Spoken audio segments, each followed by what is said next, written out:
The transfer portal era has brought us extra drama, extra excitement, extra disappointment, and sometimes extra anger. But has the transfer portal gotten completely out of control now? Let's assemble the squad. You're talking ball with the ACC squad, sponsored by Game Time. From Florida State to North Carolina, from Syracuse to Miami, and from NC State to California, it's the local experts of the Locked On Podcast Network, bringing you scoops, breakdowns, and the most comprehensive preview of the upcoming ACC weekend. Hang on, it could get loud, it could get heated, and it will definitely be fun. Squad up, you're part of the ACC squad. Shout out to the everydayers and welcome into the ACC squad, your team every day. Today's episode is proudly brought to you by FanDuel. Right now, new customers can get $250 in bonus bets when your first $5 bet wins. On this episode, first round of the NFL draft is approaching. The ACC could have anywhere between 1 to 3 players take it in the first round. If it's less than 3, is that a reflection poorly on the conference? We will discuss. College basketball, are we about to have an ACC renaissance next year after a really tough year in men's basketball this past season? But my friends, I'm Alex Donno, by the way, from Locked On Canes. We got Jackson Holzer from Locked On Syracuse. We got Isaac Shade from Locked On Tar Heels. They're having a fun transfer portal. We got Grayson Boone and Kenton Gibbs from Locked On Wolfpack. We got JJ Jackson from Locked On Blue Devils. Who wants to buy the first round on this one, guys? As we're seeing, some teams are suffering pretty bad losses here in April in the football transfer portal, which really doesn't give you a chance to respond before fall practices and summer training camp starts in a few months' time. We're seeing guys renegotiating deals, sometimes getting kicked off the teams that they're on, other times withdrawing their names and staying on the team that they're on. Is it too much now? Who wants to buy the first round on this one? Don't everybody all go at once, but I'll tell you what. I look at this and I say to myself, this is absolutely too much. And I am as much pro-player empowerment as anybody. This has gone to a ridiculous level. We're not just talking about guys committing to NIL collectives and then deciding to back out and transfer a couple weeks later, which, whatever. It's annoying, but it is what it is. We're talking about situations where guys are transferring, like you said, Donald. It's putting teams behind the 8 ball in essence, because again, you don't know that you have to replace some of these positions. And the worst part, sorry, Jackson, you can't replace a Trevor Pena. They just don't grow on trees. They just aren't laying around and say like, hey, I've got another one of those in the trunk. You can't replace a Bo Atkinson. Those guys like that do not grow on trees. So I think the portal still needs to exist, but I think with some very heavy amendments. Because to be honest, what changed for a lot of these guys from December to right now? What changed? Well, did Ricky Collins become worse than you thought he was all of a sudden? Did the Chapel Bill experience wear on you that tough, that quick to where you're like, hey, I'm not doing this anymore? Kamal Bonner, you knew the new defensive coordinator was here for NC State. And I hate to call these young men out by name, but there are plenty of other examples. It's just like, at this point, it's too much. And even these guys who are seeming to leave for the right reasons, even the ones who are leaving for the wrong reason, it's still just too much that there's a spring portal, winter portal, basically transfer whenever portal. Well, Kenton, don't tell the Syracuse fans that Trevor Pena is really good and that he was second team all ACC, because if you read my comment section, Trevor Pena is just a slot receiver. He's all right. He was made by the system, yada, yada, yada, yada. Reality is he was second team all ACC. Good luck trying to replace that. But Jackson, hey, what would they have said? What would they have said if he had stayed? Tell me what the comments would have been flipped to. Oh, he's a dark horse to be an All-American. There it is. Yeah. That's what you do. When you lose a player, you start trashing him, saying, he's not very good. We'll be fine without him. We can replace him. But when you get a player or he stays with you, oh my goodness, this guy's amazing. You get the All-American. We are so back. We are so back. It's the system. Team captain. You say all the great things about a player, right? It is insane. And what's funny is that it's insane for us as podcast hosts. I can only imagine what it's like for the actual decision makers behind this. But as much as we want to blame the players for how out of control the transfer portal is, this is also on coaches.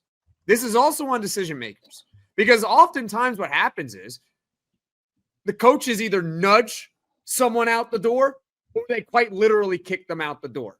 They'll be like, hey, man, we're not going to pay you NIL this year. Or, hey, we know you were a starter last year. You're not going to be a starter this year. You're done. We don't want you anymore. You can be third team now. So you might want to go into the portal. So you see all these players enter the portal. It's a complete mess. I don't know why we have a spring portal window. Like, I think that thing can just be closed. Why do we have it? Just do it in December. You want to leave it open for more days for the bowl games? Fine. It's insane. The only way to correct it is what we talked about last week. There has to be some sort of collective bargaining agreement. Otherwise, I don't see how any of this changes. It's only going to get worse. You got players now entering the portal with phantom eligibility. That's what's going on here right now. The spring portal to me is really interesting because I guess like in the last year or so, if a player were to enter the spring portal, you could, read between the lines and understand, okay, they're probably sliding down the depth chart. They're, on to greener pastures. It is what it is. But we'll keep this in the ACC. Look at Cal. They lose not one, not two, but 5 different running backs in the span of 48 hours. 48 hours is ridiculous. Like, how do you manage something like that if you're Cal? At this point of the spring, I'm assuming they've already played their spring game. We're looking at May here, and they're trying to literally puzzle piece back together an entire running back room. That in itself is chaos. So what you are seeing is, the players holding out. And I mean, Jaden Ott, for example, who was signing autographs and saying, yeah, I'll be here next year. And then the next day he's off to Oklahoma. Chaos. I feel awful for Cal. And I hope I don't put my foot in my mouth that something like this happens to NC State, but who knows? It's completely unpredictable. Oh, it can happen to you. Oh, yeah, it can. It can happen to you and all your favorite schools. What always is interesting, Carolina. So literally last week on the show, we were talking about Carolina's quarterback situation with the Nico of it all, and then Gio Lopez ends up committing. Well, one of the guys we talked about was Ryan Brown, who transferred to Carolina from Purdue in December, and is now literally going back to Purdue, having never played a down for Carolina. You've also got a guy who literally on the same day that he signed the contract with North Carolina decided to commit to Texas. And are there going to be legal ramifications? Will he owe Carolina money? There's so much new territory that we're crossing every day. It's so impossible to know. Literally on Monday of this week, switching to the basketball side really quick, North Carolina presumed backup center Van Allen Lubin entered the transfer portal because of the pending house settlement case with every intention of staying at North Carolina, but because of the nature of his NIL deals, not knowing if they would be approved under the new agreement, he did that to maintain some flexibility so that he could still figure out what to do with his NIL. I mean, there's just all of this new territory that we have no idea what to do with. Yeah, I'll say for the second straight week, Jackson Holzer is my spirit animal because I wholeheartedly agree that I don't think we really need this April transfer portal. And I can understand that there are pros and cons. I think the cons outweigh the pros. Like the pros would be, hey, this is kind of a cool opportunity you have when you finish up your spring football to do a final assessment on what your roster needs are, or God forbid somebody got hurt during the spring. So this gives you another opportunity to bring in some talent and depth. Like I get why there is an argument for the April transfer portal to exist. I just think the cons outweigh the pros. And I've talked a lot about this with the host of not only Locked On Seminoles, but Locked On the Portal podcast, Brian Smith. And, he predicted this before the April portal opened, that there were going to be so many accusations of tampering. I mean, people like Deion Sanders have been really open about that. There's going to be a lot of bad blood going on. And yeah, there are a lot of players that are being enticed financially and tampered with by programs to enter the portal. And it's going to leave a lot of hard feelings. So I think Jackson is 1,000% right. I mean, I think, moving forward, I think it would be best where, and I'm not saying like tampering and enticements wouldn't happen and don't happen in December and January. I'm sure it does, but limit that to one transfer portal window. And at least that way, you're not getting, it's a lot better to have players poached in December and January than it is to have players poached in April. So let's leave it to one transfer portal, extend it a little bit if you need to be fair to the players, and let's move forward that way. Because the craziness of this April portal, it's going to leave some programs decimated. Like, is Cal going to have enough time to replace 5 scholarship running backs? It's pure madness out there, guys. It's been chaos for me to just see, these players that are supposed to be high school seniors and they're an early enrollee and they've already made the decision to leave without ever playing a single football game at their school. Like, their taste of this new university was just spring practice. And they said, you know what? I'm good. I'm going to go somewhere else. Those have been kind of the crazy headlines for me to try and follow. And I don't know if there's stopping it. Yeah. Unless there's a collective bargaining agreement, because again, the NCAA gets slammed in court every time they try to go to court. Yeah. I mean, I respect the players that enter the portal with phantom eligibility. I really do. I completely understand it. You know why? Because it's the NCAA. They can't really do anything anymore. Like, they deny a waiver. All right, I'm going to go to court. Go update your LinkedIn. Get off. You are 24 years old. Stop going to them house parties. Get off that campus. Go learn some enterprise rental car. But everybody else, by all means, do what you need to do in the transfer protocol. But the phantom eligibility guys, wag of a finger to you, for shame to you. But if they do get the 5th year, after reconsider Raleigh. But I am shaming you all. I am shaming all of you. But you know what I'm surprised has never been challenged, at least not successfully, is so the SEC has a rule where in April you can't transfer from SEC to SEC. Like, they're not stopping you from transferring, but they are stopping you from, you can't go from Ole Miss to Alabama. If you're going to leave an SEC school, you have to leave the conference. Like, I'm actually surprised that nobody has tried to challenge that, because that's my thing. Yes. Someone is going to challenge it. That's going to be challenged. That's going to be challenged. And guess what? It ain't going to hold up. SEC and the NCAA is going to lose that challenge. Yes. Because you know what you're doing? You are restricting someone's ability to profit off their name, image, and likeness if you will not let them transfer to any school in the country. Yeah. Do people understand that? Like, if someone is willing to pay me a certain amount of money to be on the cover of a cereal box, there is nothing that you can do to stop it. Like, period. You can't do it. So someone eventually will probably challenge it, and they will probably win, because you cannot restrict someone's ability to profit off their name, image, and likeness. And then do we just start laughing at the SEC like we do the NCAA all the time? Is that how this works? No, I mean, the SEC gets a free pass. There's a concept in Raleigh that whenever Dave Dorn feels wronged or he feels spited by something, he has an alter ego called Salty Dave. One of his best quotes he's ever given, he said the NCAA stands for no clue at all. That's exactly, he hit the nail on the head there. I like that. Well, listen, I hope people stop dogging the ACC next year in football and basketball. And I'm wondering if we're in store for a bounce back year in hoops, right? Only 4 teams made the NCAA tournament this year. Only one of them had success, and they let us down in the Final Four. I'm looking at you, JJ. Are we going to have a bounce back year coming up? The Athletic and the New York Times seem to think so. You guys want to keep it locked right here. We're only getting started on the squad. Guys, this is the time to get in on all of the action at FanDuel. The NBA playoffs are here, and FanDuel is giving new customers an incredible way to get in on the action. Right now, when you join FanDuel and place your first $5 bet, you'll get $250 in bonus bets if your first bet wins. All right, you want to take a big money line winner for your first bet, $5 and get $250. Guys, you're going to feel so great when you see that $250 in bonus bets hit your account. Trust me. And I love how FanDuel makes betting so easy. Whether it's picking my favorite team or diving into player props, from 3-pointers to steals to assists, FanDuel has so many ways to bet your favorite player props. Plus, after the game tips off, you can even combine live prop bets into a same-game parlay for a chance to win big. Do not miss out. Head to FanDuel.com and claim your $250 in bonus bets today.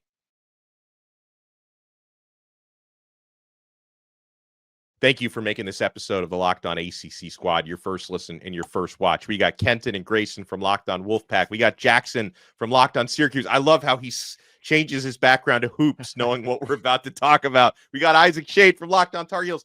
We got JJ Jackson from Locked On Blue Devils. JJ, shout out to you, by the way, because Miami earlier this week with Jay Lucas, formerly top assistant coach at Duke, now Miami's head basketball coach, just landed the second highest ranked signee in Miami hoops history with Shelton Henderson from Duke, a huge 5-star landing, a former Duke commit. And JJ, we got the scoop more than a month ago. I had JJ on Locked On Canes to talk about Jay Lucas, and he was like, hey, I don't know about the Boozer twins, but the guy you want to watch out for is Shelton Henderson because of his relationship with Jay Lucas. And JJ, you were spot on with that, my friend. And I know Miami is not the only team in the ACC that's hoping for a big turnaround next season in basketball, but I think the future can be bright with some of the coaching moves and some of the player development going on in the ACC right now. Yeah, Miami's been killing it, man, in the transfer portal alone, and then Shelton Henderson there, who, by the way, yeah, you just kind of connect the family ties. It felt like that was going to add up with him being a Hurricane at one point. He's the only composite 5-star player who didn't make the McDonald's All-American game. That's a shame in itself for Shelton Henderson there. So excited to see what he can do. But then other teams like NC State, what Will Wade's doing, he's trying his best to steal and poach every other player across the conference.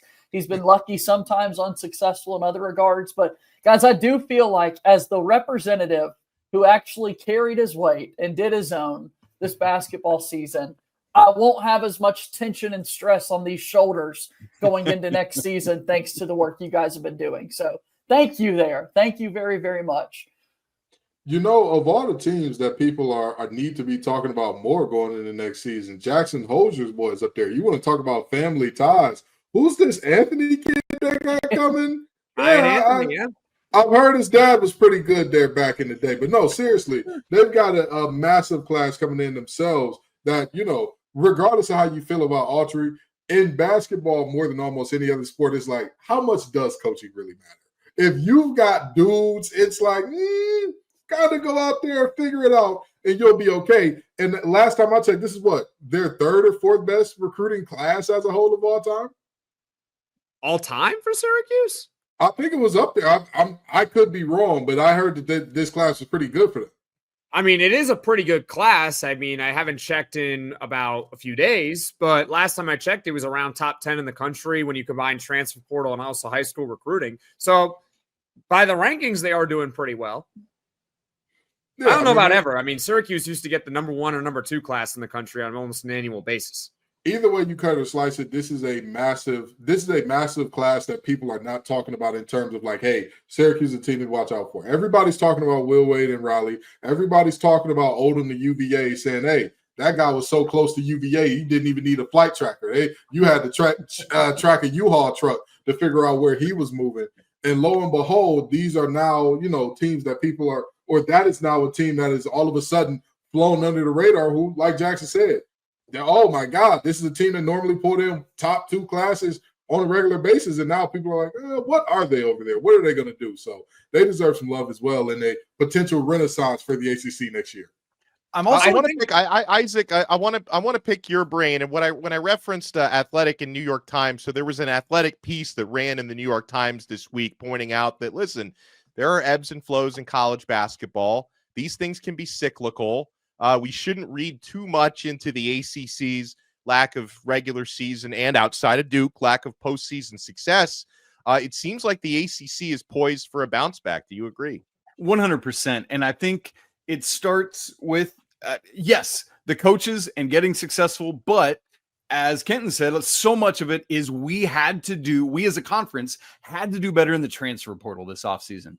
And it seems like that is happening. Obviously, we're not going to find out until we get into the regular season and start winning or losing basketball games. But part of it, too, is like teams stepping up that didn't do it last year, and then teams that did perform well last year continuing to do so. And by that, I mean like Louisville, right? Had an unexpectedly really, really strong first year under Pat Kelsey. They got to do it again. Well, it seems like they're going to. Isaac McNeely is a great get coming over from Virginia. Ryan Conwell comes in, from Xavier. And then on Tuesday afternoon, they announced Kason Pryor, who got injured last year, that I thought was Louisville's best or second best player last year, got injured. He announced he's going to be returning as well. So that's another thing, is the consistency of staying good. And so I think Louisville's going to be able to string together a second straight great year under Pat Kelsey. So that's another aspect of this too. I think when you look at the scope of the conference, the top end of the conference has definitely improved, because you got Duke, who's always going to remain Duke, right? They're Duke. I mean, shout out JJ. I mean, they're the premier basketball program in the country. Carolina, you would expect, is going to be better next year. That's the North Carolina Tar Heels. Yep. They had a down year, which for them is being an 11 seed play-in team. So you got to figure they're going to go up a little bit. Then you got Louisville. Louisville might enter the season the highest ranked ACC team. That team might be top 5 in the country in the preseason rankings. So you got 3 teams off the top of your head that you can very easily make an argument are top 10, maybe 15. You want to stretch it that far in the country. So the top end has definitely improved in the ACC, because last year they had one team like that. That was Duke. Now it looks like they might have 3. The question is the middle ground, and that is something that we'll have to sort out as the rest of the – I mean, I like what Miami's doing. I like what NC State's doing. I mean, Syracuse is making a lot of moves, but the middle ground, I don't know. I want to see it to believe it. Well, and it's not just the middle ground. It's also the bottom end, right? Like in the SEC, 14 of the 16 made the NCAA tournament. There were 3 teams in all of the power conference structure outside the top 200 in the net. 2 of them were from our conference. That alone is what weighs us down in conference perception and in quad 1 and quad 2 opportunities. And so we really need the Boston colleges to not suck. We need Donno. Jay Lucas has to do work. Like, it's wild, right? Like, well, the good news is Miami can't get any worse. Like, they can only get better from true. last year. But I think there will be probably a team in there that might replace Miami as the stinky team. And I don't think Boston College is going to be good next year either. I think it really comes down to that middle class of teams where, you know, can the 8th best ACC team this time in the SEC ACC Challenge actually win it? Can they do that? Because we stunk last year against the SEC in that challenge. I guess just one game for everyone, but that is another reason why nobody believed the ACC was good. Like, you need these middle-class teams to start beating these other middle-class teams. And you can't have a conversation about the bottom. Every conference is going to have a bottom that's terrible. They're going to have, like, you know, 3 to 4 teams that are just like, ew, PU, what's happening there? What the SEC did last year was an exception, not the rule. Even some of the strongest conferences that we've ever seen, it's like, wow, 6 teams made the tournament. Those bottom 3 were not close. That is what happened. It's not, you know, how it's going to work out. And even beyond that, I'll say this. Again, there is an unfair and unjust bias against the ACC because of our top 2 brands in football trying to leave. Again, it is one of the most general ways that you can determine privilege in life is the privilege of individuality versus everybody being collective. But hold on. Bias against ACC basketball? What? I am saying there's a bias against anything the ACC does, yes, including basketball, because didn't you say that there was a bias to get North Carolina in the tournament? Okay, so do we not understand that there's a difference between this one brand and the conference as a whole? Well, can we not in the conference. recognize? Oh my God. Okay, Jackson, there's a fun thing in life called nuance, where sometimes everything swings one way, and then there's like, wait, there's this one thing that goes against the thing that's swinging that way. I'm sorry that they did not teach you that at Syracuse. We will work on getting that. We will work on getting that. I'm just pointing out. I mean, you're saying there's a bias against the ACC, and then you tried as a whole. And then you were saying there's a bias for North Carolina. So who are the teams that get the exception to the rule? Duke and North Carolina. Duke and yes. Is that it? That's it? So Louisville gets nothing? No, we've Not seen as much. it. We've seen it. Here. Okay. 2021 was the last time Syracuse made the tournament. You don't think there was ACC bias towards getting them that 11 seed? This feels like trying to explain object permanence to a child after playing peekaboo with I'm them just for trying to years. point out how there's bias. Okay, yes, the bias exists, and it existed for UNC in that case. But as a whole, the national perception, everything we do is wrong. Look at the way people talk about Jim Phillips when he tries to do something radical and says, you know what, we may have a tournament instead of just a conference championship. People said it was stupid and dumb. Whenever Jim Phillips is quiet about it, Kind of was dumb. whenever Jim Phillips, and I agree. Hey, listen, I agree. Whenever Jim Phillips stays quiet about things that are happening around the conference, people say he's stupid and dumb. Either way it goes, if you cannot win, or if you are judged by your worst, y'all are a collective, as opposed to other conferences where it's like, oh, our worst don't count. Oh, that just is not part of this. It's a bias against that group. Fair. Let me say this though about our stinky bottom against everybody else's stinky bottom, which is hilarious because I'm probably going to go need to wipe my daughter's stinky bottom in a minute. The ACC, 9 of our 18 teams finished outside the top 100 in the net last year. Big 12, their worst team in the net was 96th. Big East had 3 teams outside the top 100. Big 10 had 1 team outside the top 100. And SEC's worst team in the net was, standby, 89. So our stinky bottom is wildly worse than everyone else's stinky bottom. Everyone has to contribute. Yeah, our middle class is stinky bottom. What is the I'm trying it was that last the team year. Stunk last year. The whole conference was bad aside from like 3 teams. Well, when we come back, we'll move on from stinky bottoms. I know Isaac's going to have a diaper to change pretty soon. First round of the NFL draft is coming up. Who's going to be selected out of the ACC? I can only say one for sure on night 1. Who else is going to join Cam Ward? You want to keep it locked right here, my friends. We're not done yet on the ACC squad. I love that Amazon Fire Stick is a member of the Locked On family. Did you know your Fire TV is also an Xbox? I learned that recently, and I can't stop playing. Turn any TV into your gaming and entertainment hub with a Fire TV Stick 4K device. No console required. Just grab your paired controller, subscribe, or sign in to Xbox Game Pass Ultimate with EA Play included, and you're ready to play. Dive into hundreds of premium titles from EA Sports College Football 25, a personal favorite of ours, to Call of Duty Black Ops 6, and Avowed as easily as you stream your favorite shows. It's gaming made simple, and it's all on your Fire TV. Guys, there's also endless entertainment on Fire TV. 4K streaming. You can watch more than 1.5 million movies and TV episodes from your favorite subscribed services like Netflix, Prime Video, Disney Plus, Max, and so much more. Guys, I love how I'm expanding my gaming horizons as well. I'm not a hardcore gamer, but I'm into college football 25. I'm a big fan of EA FC. I'm a big soccer guy, and I'm having a blast. Head to Amazon.com/Fire TV Locked On to get started. Xbox Game Pass Ultimate subscription and compatible controller are required. Available on select devices, including Fire TV Stick 4K, Fire TV Stick 4K Max, and Fire TV Cube.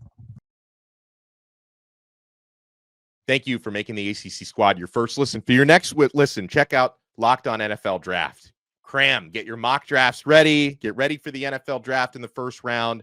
So, guys, the first round coming up. Obviously, Cam Ward, widely expected to go number 1 to the Tennessee Titans. It's like the worst kept secret at this point. Cam Ward, quarterback out of Miami. Now, outside of that, there are some uncertainties heading into this first round. You see Donovan Ezraku, stud edge rusher out of Boston College, widely projected to be a first-round pick. I feel like Amari and Hampton should be a first-round pick. I don't see him come up in as many first-round mocks. But, I mean, really? Who do you guys – yeah. I mean, are there any – I mean, well, you can wax poetic on that, Isaac, if you want to. But I think we're looking at probably up to 3 taken in the first round. Should there be more? I was just going to say, I can't think of any mocks where I haven't seen him in the first round. Maybe one. Maybe I'm looking at bad mocks. I've been looking CBS, NFL.com. I got to check out the Tar Heels wire mocks, I guess. That's probably what you're not looking at. Amari and he's going first overall. I'm gonna tell you this, and I mean this very genuinely. These mock drafts are always incredibly wrong, but even still, some of these predictions and some of the way that we talk about some of these players, it's absolutely terrible cases of people overthinking it. It's absolutely terrible cases. The fact that people are like, is Donovan Ezraku really a first rounder? Baby, you have not watched his film if you're asking that question. He has the most developed pass rush plan I have literally ever seen on a guy coming out, period. I've never seen it. And granted, I've only been watching all 22 for like 5 or 6 years now. I've never seen anything close to what he can do. And then you think, oh, a guy like that, he must be terrible against the run. No, he may be undersized or whatever the case may be, but he can get under a tackle's chin and say, hey, I'm a bench press you, buddy. I think that we're good on this outside contain here. So that the idea that we're even debating some of these guys, and of course, Omarion Hampton, I mean, come on now. A 3-down back, a big guy with long speed like him. Brother, we are watching if Earl Campbell played in today's game and had a little bit more wiggle to him. By the way, shout out to Isaac, because I just pulled up a Yahoo mock, and they've got Hampton going 20th to Denver. So I found another one. The guy's a freak of nature, and again, who has some soft hands on him too. I don't understand why these three are not for sure locks. Now, anybody else, hey, a little bit of scary hours. You know, there are a few guys that are fringe, and you could make an argument for them, but I think all three of our guys that we know should be for sure first round. I just did some research and trying to look at this number one pick. I want to talk about Cam Ward for just a second. How many number one picks from the ACC have there been since 2000? Anybody know off the top of their head? Ooh. State's got one. Overall pick. Mario Williams, Jameis Winston. Yep. Who else we got? Michael Vick, yes. They were in the Big East at the time, but I'll take it. I'll count them. I mean, that counts. Oh, that's true. That's what I was wondering. No, He's grandfathered in, though. We'll count it. We'll count it. No, Okay. Come on. that's Did not. the SEC count it, or would they not count it? It would be Yeah. 3. Yeah, if it was, I don't if you're care talking like who- an Oklahoma or a Longhorn, they would count it. They would I mean, count it. this They would is- count So it. if they're going to count it, then we're going to count it too. Yeah. That's fair. Yep. 2001, That's Michael Vick. 06, Mario Williams at NC State. Then you had Jameis Winston in 2015, and most recently Trevor Lawrence in 2021. Oh, so it was I mean, 4. Okay. we just We forgot Trevor Lawrence. haven't Yeah. had much success with the number one overall pick. So go ACC. Well, and the What- other what we're thing, gonna and do. I know this isn't an ACC tie-in, but I'm going to be extra happy for Cam Ward because he is about to become the first ever, at least since 2000, the first ever 0-star recruit to become a number one overall pick. It just, Wow. And before 2000, the recruiting services, there weren't as many of them as there are now and Right. stuff. But for at least the past 25 years, he would become the first 0-star who was running a wing T offense at Columbia High School in Columbia, Texas, and just the only team that really gave him an offer was Incarnate Word in the FCS, and he was able to prove himself as a passer from that point on. I mean, listen, Cam Ward is the system. He is the offense. Like when you look at him, you didn't ask, what does Miami run? They got that guy back there. They got somebody out wide. They'll figure out the rest. I mean, he's an absolutely fantastic quarterback. Rocket arm. Of course, he can do it on the ground as well, but he knows when to pick his spots and do it on the ground as opposed to when to let that thing fly. So, I mean, again, no surprise here. And what I think is rare here? I don't think that we've had any debate about who should be the number one pick. When's the last time we saw this where it was like, hey, he's just the guy, and like anybody else, it's not even particularly close. You mean like the last time here, or like last time in years? No. I mean last time. Well, that's what I was saying. Last time the ACC Consensus. had a guy like that. Yeah. Yeah. And it was Trevor Lawrence. Be Trevor He was Lawrence. consensus one. Yeah, that's fair. Well, how about we grandfather in Andrew Luck? I mean, he's ACC. That's legend. That's a great point. Yeah. That's a great point. Hey, we got five. We can't forget Stanford. Yeah. I got another one for you. Jared Goff. Oh, guys, We're Bring that number up. guys, name You know it what? dudes If for. the This is SEC is great. going to count it, we're going to count it too. I wanted to talk a little bit about Hampton. The guy's going round one. There's no way he doesn't. You look at his production, 1,600 yards. That's pretty good. He can also catch passes. That's pretty important. He's 6 foot 221. That's what he was listed at the combine. That's definitely big enough to be a 3-down back. And he runs a 4.46. That guy's going in round 1. He might even go top 15. So if he doesn't go round 1, then every team should be calling to get pick 33 to go and take him. Honestly.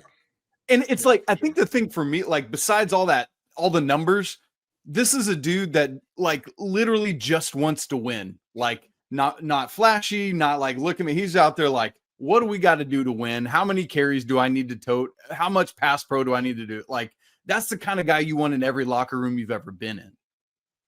Yeah, I even with this argument about, oh, there's all of the positional value and whatnot, you can't tell me that even with positional value out there, you're going to find a bunch of better players who will more positively impact your team right away than him.